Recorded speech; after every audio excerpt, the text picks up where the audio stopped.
ভবিষ্যৎ নিয়ে ভাবছেন? ভবিষ্যৎ নিয়ে ভাবাটা ছেড়ে দিন।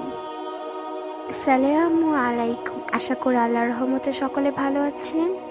ভবিষ্যতে কি হবে কি হবে না এই নিয়ে ভাবতে গিয়ে নিজের বর্তমানকে হারিয়ে ফেলছেন।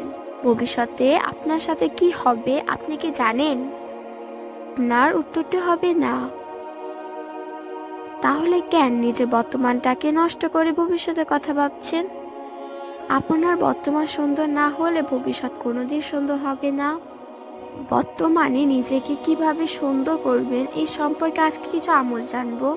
সর্বপ্রথম একটি কথা মাথায় রাখতে হবে, সকল কিছুর মালিক আল্লাহ তাআলা, তাই ভবিষ্যতে কি হবে এই সম্পর্কে একমাত্র আল্লাহ তাআলা জানেন।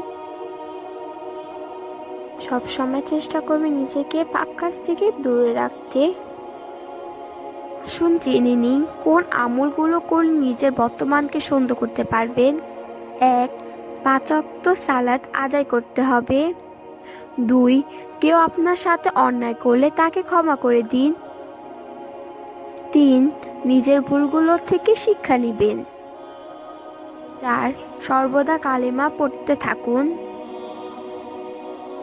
5. মহান আল্লাহ তাআলার নাম সর্বদা মুখে রাখবেন। ঘুমানোর সময় দুনিয়া চিন্তা করে ঘুমাবেন না। সর্বশেষ একটি গুরুত্বপূর্ণ আমল, ঘুমানোর আগে সর্বদা আল্লাহর কাছে জাহান্নামের আগুন, কবরে আযাব, নিজের গুনাহ ও সকল কিছুর জন্য ক্ষমা চাবেন। আজকের ভিডিও একটি শিক্ষণীয় ভিডিও। প্রতিদিন এই আমলগুলো করার চেষ্টা করুন। ভিডিওর মধ্যে কোনো ভুল ত্রুটি থাকলে ক্ষমা দৃষ্টিতে দেখবেন। আল্লাহ হাফেজ।